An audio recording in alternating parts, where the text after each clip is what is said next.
Newtown is just, it's a different kind of place. It's a wonderful community. It's a total melting pot, full of quirky characters, people of different backgrounds, different political and religious persuasions.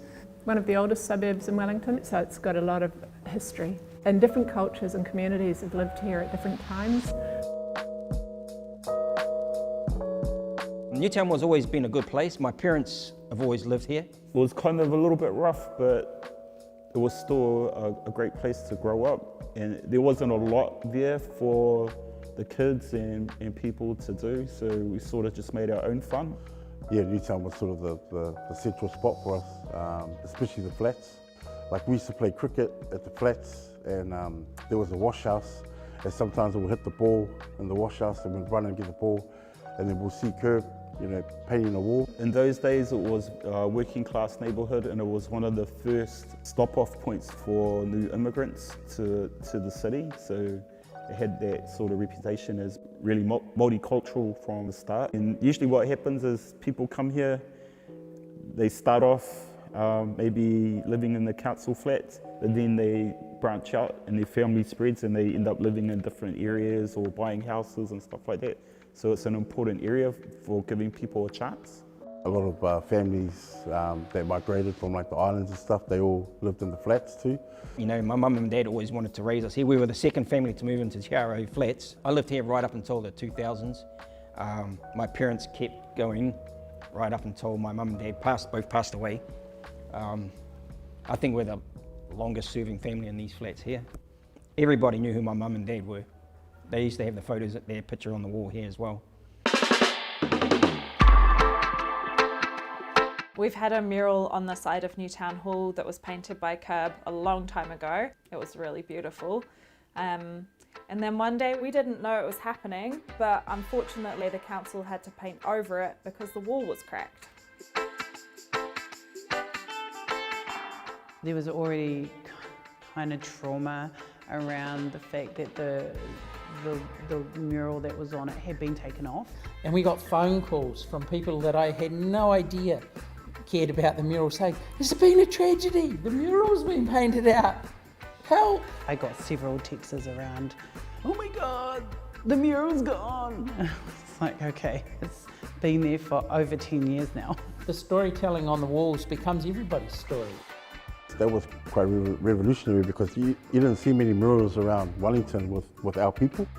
Because a lot of times, like city council there and stuff, well, from what I've seen, they'll just put trees and seagulls. But when you get Kerb to do work, he puts the community in there, and then he adds that hip hop, his flavour. So we were really disappointed when we got the phone call saying that the mural had been painted over. So we made sure that we got in touch with Kerb and Spex as soon as possible to see if they could do another one. So we were super stoked that they were excited to do a new one. We had always wanted to redo it because most murals, they just don't last forever. Maybe 10, 15 years max, they need to be redone.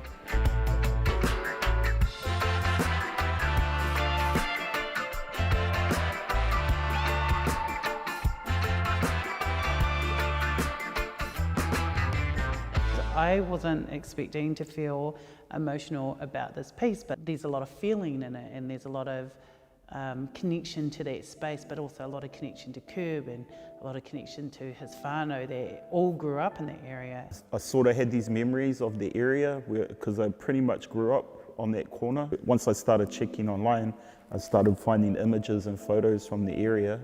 And then I got inspired by that because I was like, yes, this is it. This is the park. This is the church. This is these are the kids from the neighbourhood. I was born in 1972, and some of the images that I was using were from 74 and onwards. So I was a toddler then, but my brother, he's older. He would remember more. Growing up in Newtown it was fun because there was a lot of empty shells of buildings here, and we used to play in them, like throwing rocks and having war games and things like that. It was known as the rough area of Wellington just because I think, without sounding cliche, the islanders and the Māoris mostly lived here. We used to build like 3-story forts like what he's painting on the wall here, and your little group had that fort, and then another little group had that fort, and we had rock fights and spears, and you know, you couldn't go in their fort, they couldn't come in our fort. And after a while, the whole area was just full up with like this makeshift forts, and that was our playground. It was really dangerous, you know, there was no OSH, there was no safety, it was just straight kids having fun.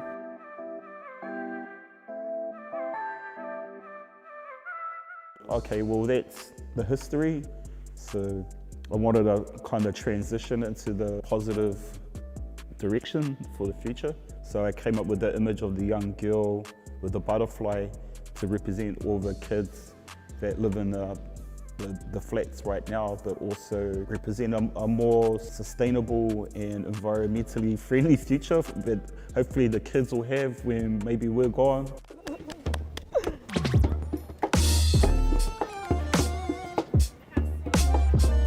The most awesome thing to me is just seeing the kids that live there now and how they've really connected with not only the wall and the space and the design, but also just taking ownership of the whole.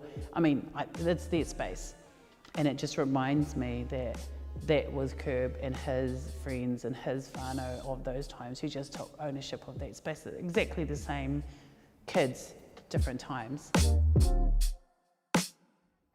Yeah, we were talking with Spex, and we were telling her that we needed a pool near to Idaho Flats. She came with this plan for this water park in the lot across the road from Newtown Hall. When it's summer, right, it's like gets very hot, and people don't get to go to the pools or beach because it's too far to walk. Yeah. And you have to pay a lot. One of us had a good idea of doing a water park. Splash Planet. Yeah, so we all agreed with Splash Planet, just across the road over there. Yeah, they pointed to the empty space, and to be quite honest, that space has been empty for a long time, longer than those kids. Some of those kids have been born. So I was just like, they look over there and they have these like fantasies of a pool, and this is what we'd have, and we'd have this long slide. So I made a cafe. It's really nice. Anyone is welcome. The kids around here, they know what they need and they know how to get it, and they're strong and they're resourceful. They want sustainability. These kids want to live on a planet that can survive, and they want to live in a Newtown that is thriving, and yeah, I think they're going to make it happen.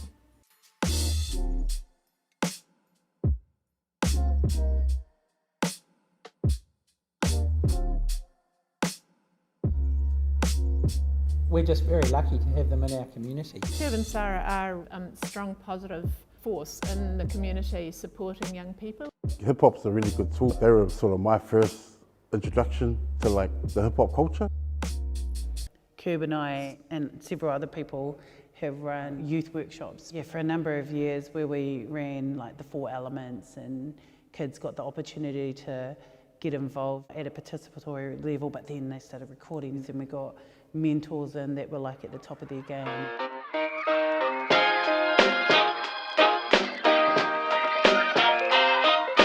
Like we call them hip hop, like they're like our OGs. You know, like unsung heroes, you know, they're not necessarily in the mainstream, but Kerb, Spex, they've always been Newtown hard. As things change and Newtown changes, you know, we still need to acknowledge the history and the people that they dedicated a lot of their lives and their childhood to the neighbourhood. I go by the name of Kerb 1, born and raised in Newtown, 49 years of age, and I'm a graffiti artist.